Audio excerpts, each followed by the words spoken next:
All right, so we're gonna start out actually in a seated position because we're gonna do a lot of legs and core, and I wanna make sure that our legs are, our hips especially are pretty open. So we're gonna put the soles of our feet together, pull in, lean forward, take a few deep breaths here, and then we'll take it to the right side, just leaning to the right. When you lean to the right, you're gonna feel your left side opening up, and if you feel it more on one side than the other, pay attention to that because that's usually the side that you'll lean on if you're standing in place, or when you're walking, going up steps, it might be the first step that you usually take, or the foot that you lift first. So be mindful of that. Let's take it to the left side. So we're just trying to be mindful of anywhere that we might have muscle imbalances, because when we do leg exercises like squats and lunges and things like that, we want to always make sure that we're placing our weight evenly on both feet, so that we're not pushing more on one side than the other, because that will just perpetuate these muscle imbalances that might exist. Let's just extend both legs, stretch it out, bring your hands forward, and we're not rounding out the upper back. We want to make sure that we're hinging from the hips so that we have a straight back. So you don't get as much distance whenever you keep a straight back, but what you do have is lower back support. So whenever we round out, it puts a lot of strain on the lower back. And then we're going to take it to the right side. So we're just going to reach the toe, the shin, whatever you can get, and then bring the left arm up and over like the letter C, really opening up through the sides of the body, but also into your hamstring. That's the back of your thigh. And then we're going to reach to the left side. See if you can reach, or see if you can get to the same point on both legs. If you find that on one side you have a hard time reaching your toe, but on the other side you can go past your toe, again, that's a muscle imbalance. So whenever we have less flexibility on one side, that side's usually a little bit stronger. Take another deep breath in, sit up nice and tall, inhale up. And again, one more time, we're gonna exhale, reach forward, trying not to round out at the upper back. And that means we're keeping our upper back engaged.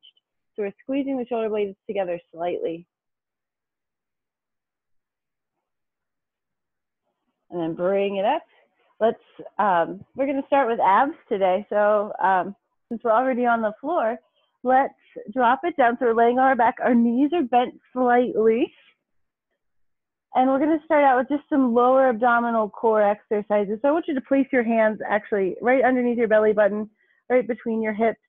And as you lift your legs with your knees bent, see if you don't feel that muscle working, and then bring the feet back down. So we're just gonna do a couple quick little lifts here, just so you can feel which muscles are actually engaging when we go into this movement. And if you have lower back issues, keep your knees bent and just keep doing this exercise. If you want to make it a little bit harder, if it feels a little easier, try reducing that bend in the knees and then lifting. And then if that still feels pretty easy, you can go straight leg all the way up. Just make sure when you're doing straight leg that you're squeezing your glutes, keeping your lower back supported and engaged. So you pick whichever one you like the most. And then bring it back down. Bringing the feet close to the body. So we're gonna reach up and grab the right ankle, grab the left ankle. Reach up, and this is the point where when we go side to side, we're doing left and right. We're making sure that we're reaching the same point on both feet, so that we know that we're equally strong on the right side and the left side.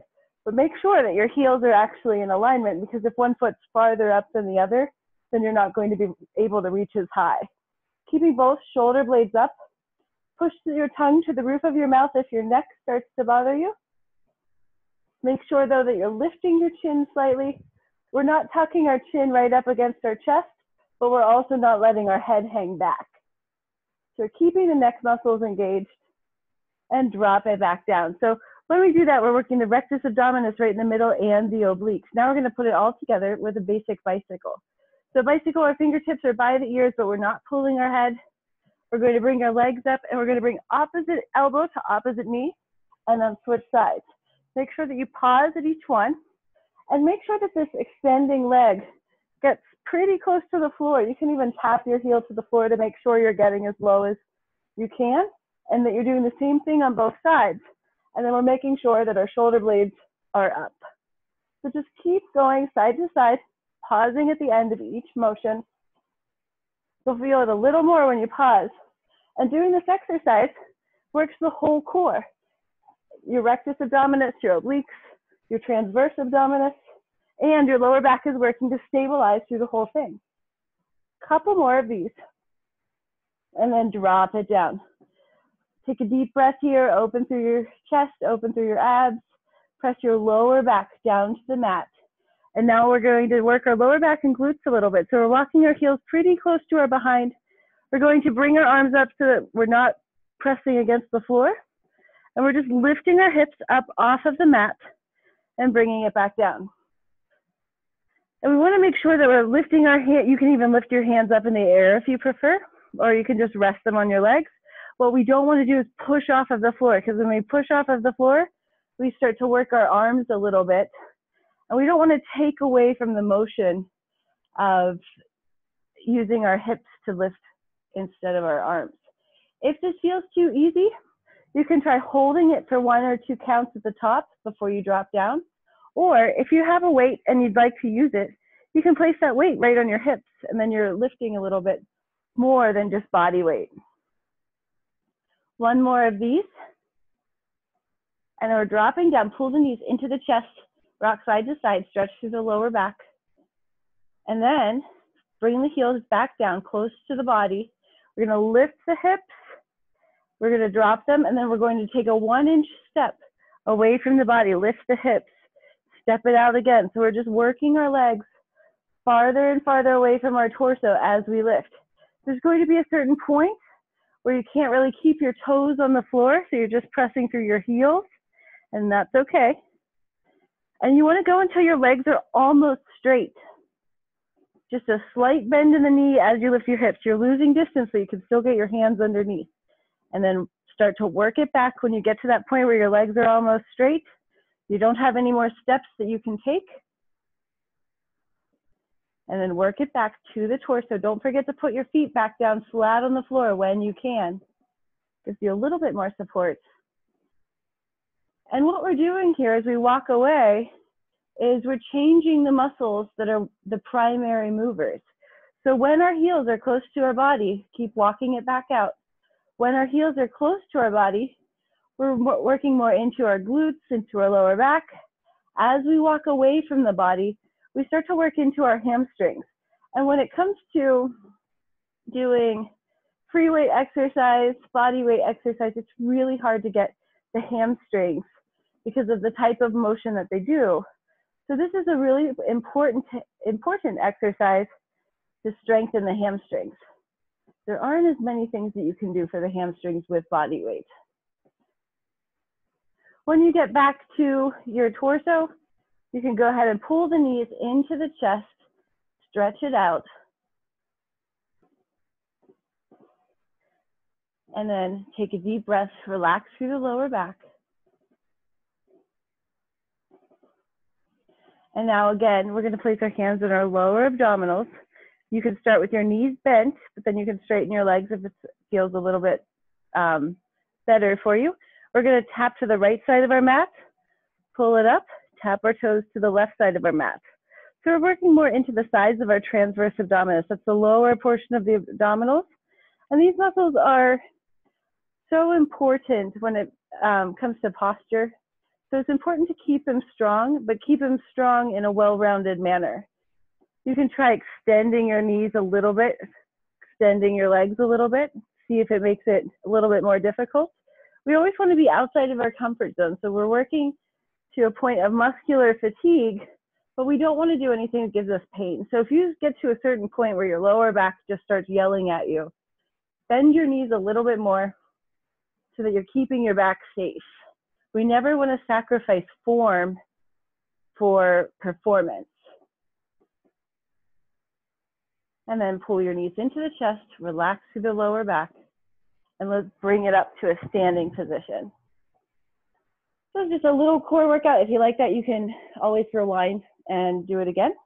We're going to start out with the inner thighs. We started the class by stretching our inner thighs. Let's work those muscles now. It's important that we have flexibility, but also strength. So we're stepping out pretty wide. Our toes are pointed out slightly to the side. I want you to place your fingertips on your hips. As you bend your knees, keep your torso upright. and bring it back up. When we keep our hands on our hips, we're making sure that we're not dropping one side more than the other. And then pay attention to your body here. Are you pushing more on one side than the other? Does one leg feel like it's doing a little bit more work than the other? And finally, when you're doing these plie squats, you want to keep your lower abdominals engaged so that we don't lean forward. We want to resist that urge to lean forward. All of this work is happening through bending the knees, pushing through your heels. The wider you stand also, the more you work into your inner thighs. So if you want to play around with your posture, you could try bringing it in a little bit, noticing how your posture changes, or you can take a really wide stance and try it that way. Go ahead and step it out. That's enough of those. Now we're going to face any direction on our mat, forward or back. Take a step back, bend the back knee, keep the torso upright, and then step forward. Alternate sides. Bend the back knee. Make sure at the bottom of the motion that we have about a 90-degree angle in the knee that's bending and a 90-degree angle in the front knee. That ensures that we're keeping ourselves in a natural alignment, but also that we're putting more weight in our back leg so that we're getting the most out of the motion. Additionally, when you're at the bottom of the motion, check in with your body. Are your ears, shoulders, hips, and this back knee in alignment? If not, you might be leaning forward, or you might be taking too large of a step backwards. When we step back, turns it more into a lunge like yoga class. And we want to do as much as we can for the legs. So we want to take a smaller step, keep our torso upright, engage the core as we go. Go ahead and take a breather, step it out. All right, we are going to do a variation of that reverse lunge now. And you can face whichever direction you want, but we're going to step back and slightly to the side. So we're crossing over and then bending that back knee, keeping the torso upright. Some people call this a bowler's lunge. Some people call this a curtsy lunge. But we're stepping to the side, crossing over the midline of the body, keeping the torso upright.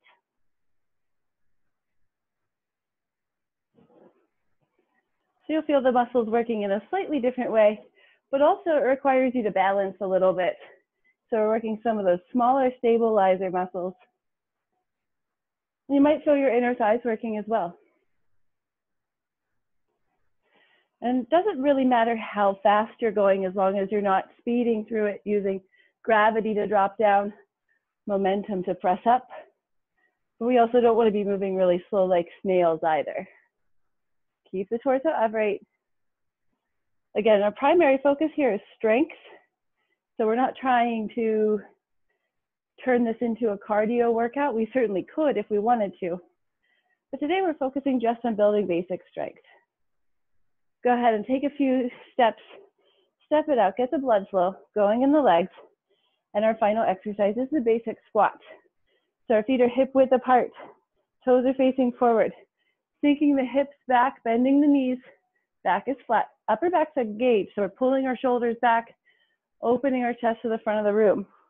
If you ever need a chair to make sure you're in good form, drop down, tap the chair and bring it right back up. Or you can actually sit down and stand up. But notice when I use the chair and actually sit down like we do every day in our lives, my knees are at a 90-degree angle here. Now you don't always have to be at a 90-degree angle, but you don't want to pull your knees way out past your toes, lean your body back, because that can put some undue stress on the knees and it can lead to injury. So you can use the chair if you wish. Sometimes it's nice to check in with the chair to make sure that your form is good. We want to make sure that we're sinking our hips back as far as we can.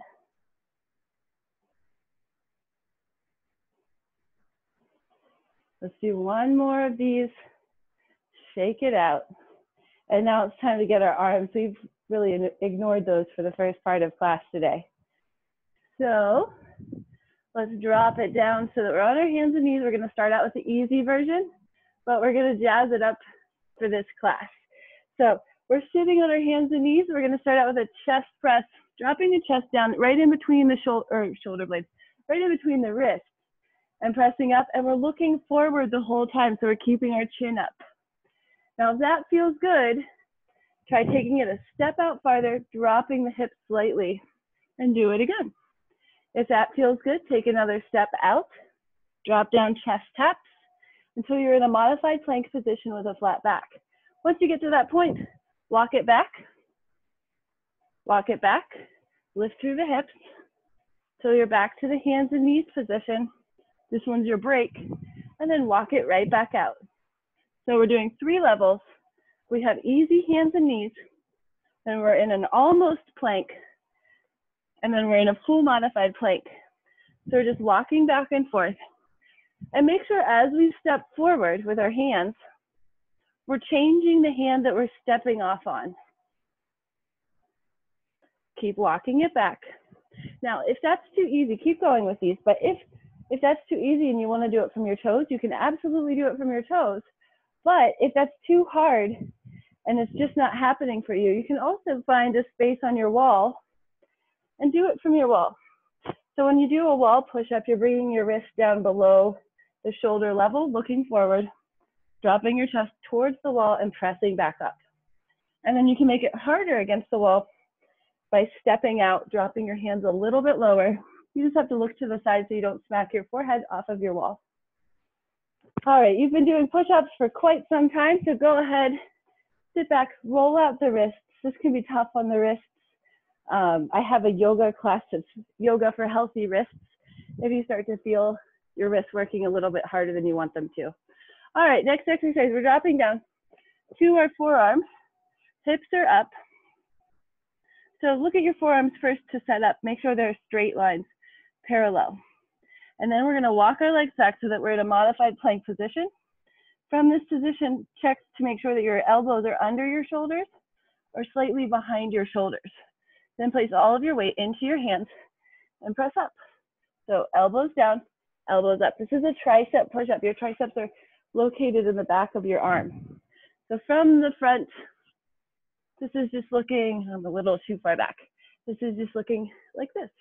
Triceps are parallel, hips are low. At a certain point, it's gonna get really difficult and you might find yourself pushing up with one hand and then the other. That's okay to do. Just make sure that you alternate sides on which hand is pressing up first. Go ahead and take a break. Roll out the wrists again. And now we're going to drop down back to our forearms. We're going to step out into a high plank position, or a low plank position. We're in a low plank. We're just going to push our shoulders forward and pull them back. So we're going to exhale, bring our shoulders towards our fingertips. Inhale, bring the shoulders back over the elbows. Exhale and inhale. If this is too hard, you can do it from your knees and you're just pulling your elbows towards your body and back. Elbows towards the body and back. Slightly smaller motion, but this is a good modification if you can't quite get there. Go ahead and take a break from that. Roll out the wrists, roll out the shoulders. We're gonna raise it up into a high plank now. So our wrists are underneath our elbows. We're stepping up into this high plank. Walk the hands back to the feet. Back roll up one vertebrae at a time. Roll the shoulders back and bring it back down to the floor. So now we're stretching through the hamstrings. Then we're working our shoulders and upper back as we slowly walk out to plank. Hold your plank and then slowly walk it back. The slower we walk with our hands, the more we're working into our whole shoulder and our whole upper back. Don't forget to hold your plank. Now, if this feels a little bit too difficult or it's getting tired, your modification will be to drop it down. Take a few steps out so that you drop down to your knees, then walk it out. Roll your hips forward so that you're in a modified plank position. Walk it back, and then press up from your toes. So the modification just involves you bringing your knees to the floor before you start your walkout. If you have any shoulder issues, sometimes this is a better option, but it still gives you the same strength benefits as doing it the regular way. You just might have to do a few more of them to get the full benefit. Make sure you're dropping the hips down so that you're in a straight line.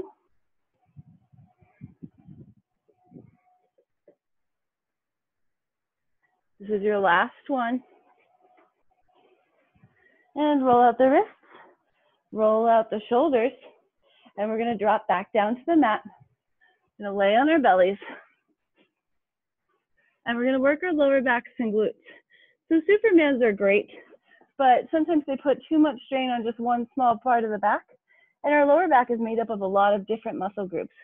So we're gonna change it up. And we're gonna lift one leg at a time, get as much of your leg off of the floor as possible, and then switch to the other leg. So it's almost like we're marching our legs, but we wanna make sure that we're engaging the whole leg, keeping those muscles engaged, keeping the lower back engaged, keeping the knees straight. And you should feel this working into your glutes and into your lower back. Try not to bend the knee. Now, if this gets to be too much or you have lower back pain, you can also do it with a fully bent knee, lifting one knee at a time. You wouldn't know that my background is exercise physiology. I mistake knees, elbows, shoulders, wrists all the time. I just start shouting out body parts, hoping one of them is correct. All right, go ahead and take a break. Now what I want you to do is raise the upper body into a Superman position, but our fingertips are by our ears. Just hold it here for a few moments. Notice how you don't feel as much happening in your glutes. This is really just isolating the lower back, but we're keeping our toes glued to the floor. And then drop it down, take a deep breath. And now we're going to try lifting both legs off of the floor at the same time. So both legs raise and both legs drop. If that's too much, you can go back to doing alternating sides, left side and right side, or you can try it with your knees bent. Lift both legs with knees bent. You might find that it's a little easier by reducing the leverage. So you pick what you do, but get both of those legs off of the floor or one at a time and get as much of the leg off of the floor as you possibly can.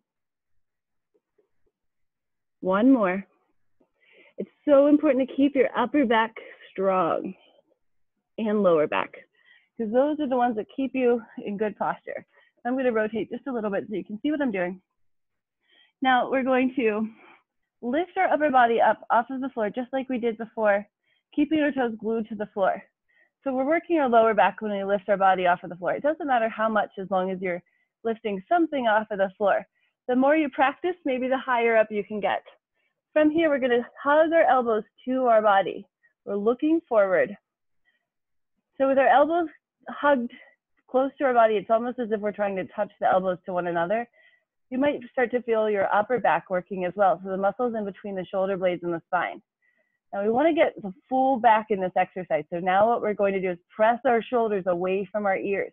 So now you're going to feel the muscles underneath your shoulder blades working as well. Keep holding it. And now we're going to pulse 10 times. So we're just squeezing back a little bit harder. We're dropping our shoulders away from the ears a little bit more. Ready? 10, 9, 8, 7, 6, 5, 4, 3, 2, 1. Take a break. So that should have felt like every muscle in your lower back was working. If you find that posture isn't your best asset, that's a great exercise to do, just to strengthen all the muscles that keep you in good posture. All right, we're going to lay on our sides now. We're going to do an outer side leg lift. So just raising the leg up. It doesn't have to be super high, but we want to make sure that our hips are stacked. So one hip right on top of the other. I think that was number 4. Let's count them out because we have to do them on both sides. So this is 6. We'll just go to 8, 7. We're going to hold it up on 8. And we're going to pulse 8 times. 8, 7, 6, 5, 4, 3, 2, and 1. So you should feel that muscle working on the outer thigh. Really important muscle when it comes to balance. Now we're going to bring our knees together, lift our ankles, make sure that one hip is right on top of the other. We're not leaning forward. We're not leaning back. We're going to open the knees, point the toe, tap the toe, and bring it back together. This is a Pilates exercise. So let's do 8 of these. 2, 3, 4, 5, this is all about control, so don't worry about how fast you're going. 6, 7,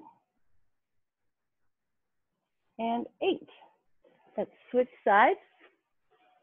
So you can either flip it over or change sides on your mat.